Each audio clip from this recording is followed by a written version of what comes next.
There are so many lunatics within the video game industry that it's not even shocking when we hear about these people using gaming as a vessel to push propaganda. And now we're hearing that apparently there was a Sweet Baby Inc. talk at the Game Devs of Color Expo, and they talk about decolonizing cozy games.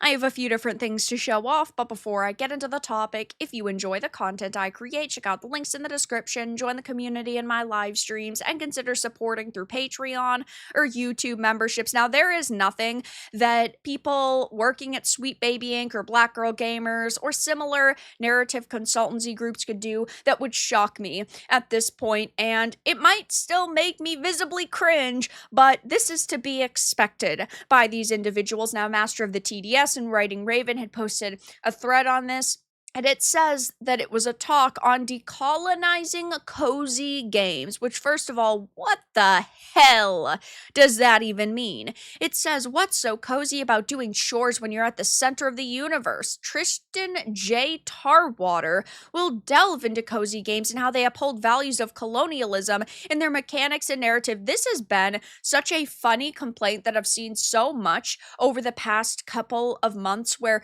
people will take a cozy game and they will say this is a tool of the patriarchy. There are a lot of feminists who do that because you are expected to play as a character, and in a lot of cases, right, if you're a female and you're playing a cozy game, you're probably going to choose a female character and you're forced to take on responsibilities and take care of like a farm or a garden, and all you're doing is working. And it's like they want to equate that to being like a wage slave game because, oh, you're just completing all these tasks to get money to live. And it really bothers people. Now, it's okay if you don't like cozy games, but what is the point to play a game if there's absolutely no goal?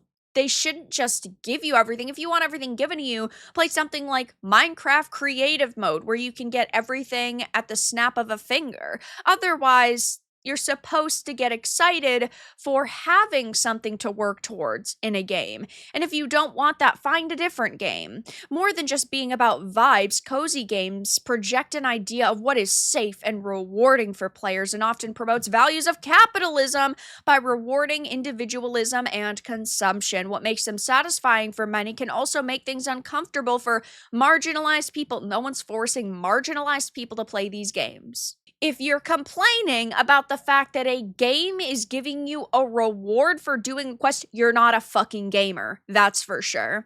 By exploring and questioning the definitions and values of cozy games and colonialism, we can make cozy games even cozier. So you're saying you want to make cozy games great again?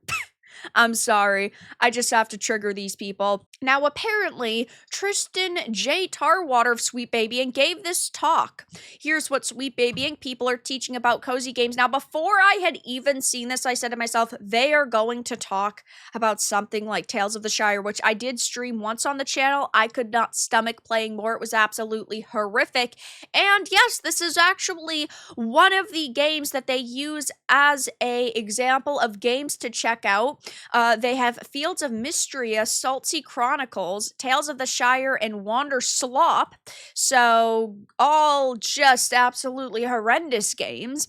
Though they're saying farming families and even the Four Seasons are framed as colonial baggage. One slide literally says there are so many white people. And it's funny to me that, yes, they also say a game like Tales of the Shire is stunning and brave when that's a game that Sweet Baby Inc. worked on. These people are fucking grifters.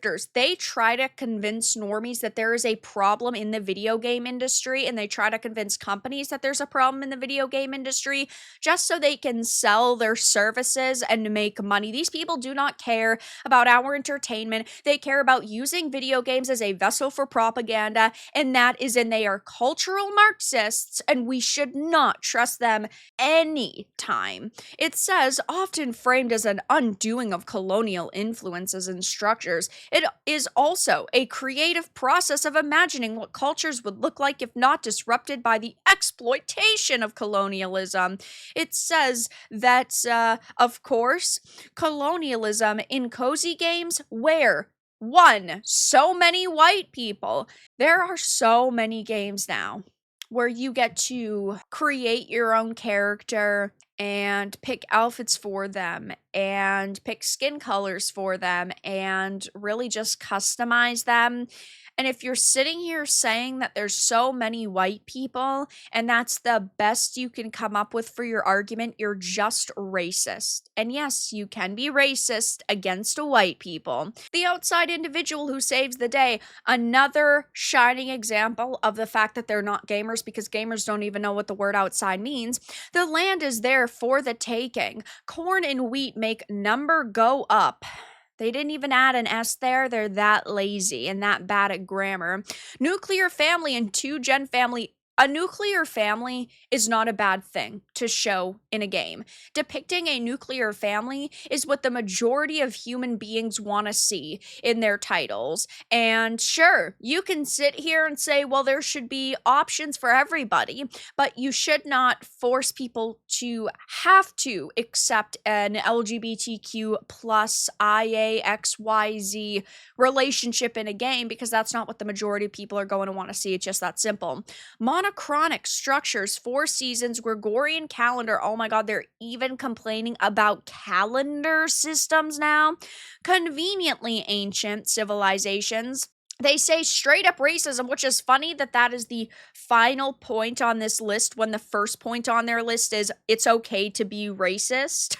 And it says spirituality is silly. Now, they don't expand upon this spirituality is silly angle that I personally have seen, but that is absolutely horrific if that is what they're talking about in regards to religion, saying religion is silly. That's not, of course, a popular take either. Now, again, it's perfectly fine if you yourself are not religious and that is not a selling point for a video game for you.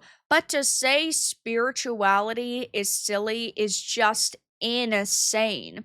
It says, how can we decolonize cozy games? I think it's funny because really what they need to just put is buy our services. We can start the process of decolonizing and practicing decoloniality. I think that's how you say it, by questioning ourselves and those we trust around us. What does safety mean for the audience we're trying to reach? You're trying to reach an audience that doesn't exist, sister. You are sitting here trying to get the modern audience to buy your games when that audience doesn't exist because the raging leftists are not gamers and they do not buy these types of games. What mechanics, rewards, cultural touchstones, and character archetypes will we implement and that will resonate with them? What is the relationship of the player character to the NPC community? And how can we handle this mechanically and narratively? How many generations of people are present at any time? How is time measured? And how does this play out mechanically and narratively? And again, I think that it's so funny that they talk about the calendar system when now they're saying that basically you just need to create an entirely new system, which is just so hilarious. And of course, they are getting absolutely raked across the coals for this, and rightfully so, because this is just an insane take to have. And it's crazy to me that at a Devs of Color Expo, this is what they're sitting here saying, that it's okay to be racist against white people, that we need to decolonize games, spirituality is silly, and they're just basically trying to convince everybody that the video game industry is evil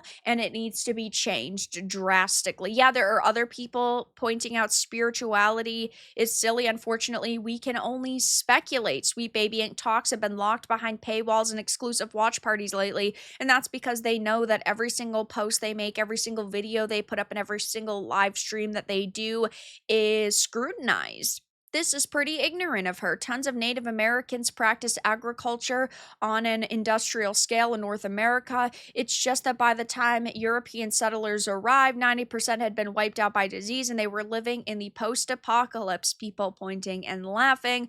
Agriculture was a white invention. I could have sworn it started in the Middle East around 10,000 BC. Yeah, but these people don't know history. These people don't know the truth. They're just pushing fucking lies. They are literally colonizing our games.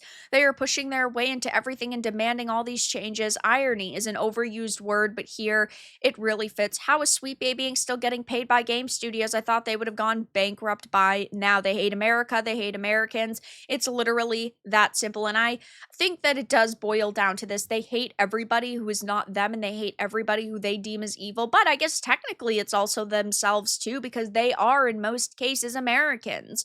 Tales of the Shire, of course, bombed. White men now own the weather and the four seasons. Time to celebrate, boys. We truly conquered it all. So I'll be keeping my eye out for this talk to see if there are any other stills that go up or if the entire thing is even posted online. But it seems that they are trying their best to hide the absolutely vile things that they are saying, and they think that they are going to be protected in this industry, but that definitely isn't the case. But they're basically just sitting here saying there's all these problems, and ultimately Sweet Baby Inc. will save you, and if you hire this company they'll make your game better, when really all they will do is make it so your game doesn't sell. But that's all that I really had to discuss in this video. Let everyone know your thoughts in the comments below. If you found this important and informative, make sure to give it a like, and if you didn't, give it a dislike. I appreciate your support either way, but I'll talk to you all again in the next video really soon.